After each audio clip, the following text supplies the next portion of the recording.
58वां सर्ग। वशिष्ठ ऋषि के पुत्रों का त्रिशंकु को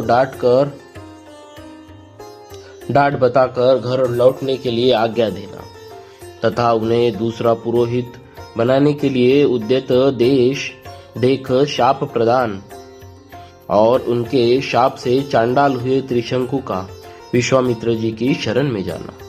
रघुनंदन, राजा त्रिशंकु का यह वचन सुनकर वशिष्ठ मुनि के वे 100 पुत्र कुपित हो उनसे इस प्रकार बोले, दुर्बुद्धे, तुम्हारे सत्यवादी गुरु ने जब तूने मना कर दिया है तब तुमने उनका उल्लंघन करके दूसरी शाखा का आश्रय कैसे लिया। समस्त इक्वाशु वंशी क्षत्रियों के लिए पुरोहित वशिष्ठ जी ही परम गति है। उन सत्यवादी महात्मा की बातों को कोई अन्यथा नहीं कर सकता। जिस यज्ञ कर्म को उन भगवान वशिष्ठ मुनि ने असंभव बताया है उसे हम लोग कैसे कर सकते हैं। नरश्रेष्ठ, तुम अभी नादान हो, अपने नगर को लौट जाओ। पृथ्वीनाथ, भगवान वशिष्ठ तीनों लोकों का यज्ञ कराने में समर्थ है, हम लोग उनका अपमान कैसे कर सकेंगे। गुरुपुत्र का वह क्रोध युक्त वचन सुनकर राजा त्रिशंकु ने पुनः उनसे इस प्रकार कहा, तपोधनो, भगवान वशिष्ठ ने तो मुझे ठुकरा ही दिया था। आप गुरुपुत्रगण भी मेरी प्रार्थना नहीं स्वीकार कर रहे, अतः आपका कल्याण हो। अब मैं दूसरे किसी की शरण में जाऊंगा। त्रिशंकु का यह घोर अभिसंधि पूर्ण वचन सुनकर महर्षि के पुत्रों ने अत्यंत कुपित हो उन्हें शाप दे दिया। अरे जा, तू चांडाल हो जाएगा।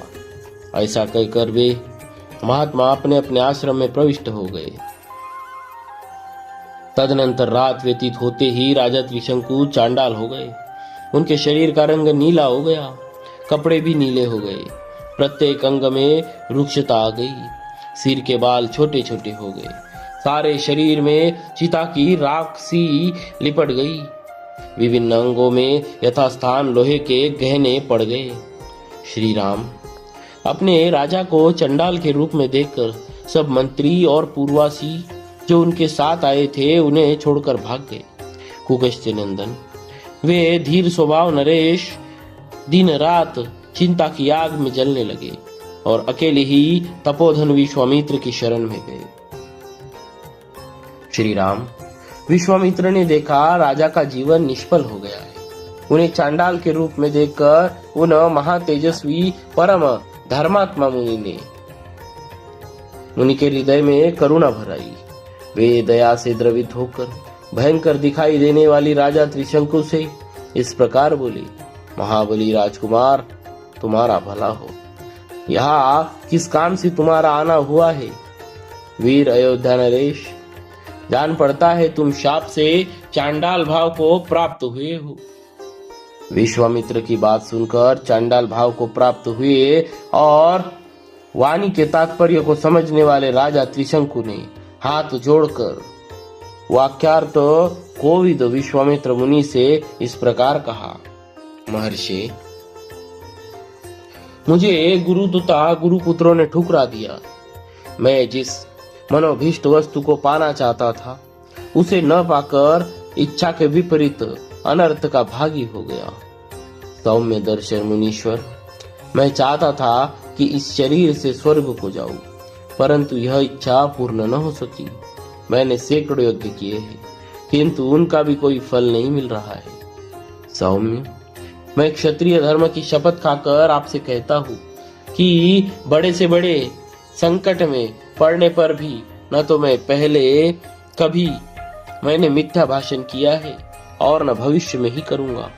मैंने नाना प्रकार के यज्ञों का अनुष्ठान किया है, प्रजाजनों की धर्म पूर्वक रक्षा की और शील और सदाचार के द्वारा महात्माओं तथा गुरुजनों को संतुष्ट रखने का प्रयास किया।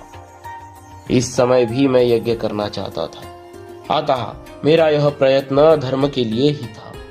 मुनि प्रवर, तो भी मेरे गुरुजन मुझ पर संतुष्ट न हो सके। यह देखकर मैं दैव को ही बड़ा मानता हूँ। पुरुषार्थ तो निरर्थक जान पड़ता है। दैव सब पर आक्रमण करता है, दैव ही सबकी परम गति है। मुनि, मैं अत्यंत आर्त होकर आपकी कृपा चाहता हूँ। दैव ने मुझे पुरुषार्थ को दबा दिया है, दैव ने मेरे पुरुषार्थ को दबा दिया है। आपका भला हो, आप मुझ पर अवश्य कृपा करें। अब मैं आपके सिवा दूसरे किसी की शरण में नहीं जाऊंगा। दूसरा कोई मुझे शरण देने वाला है भी नहीं। आप ही अपने पुरुषार्थ से मेरे दुर्दैव को पलट सकते हैं।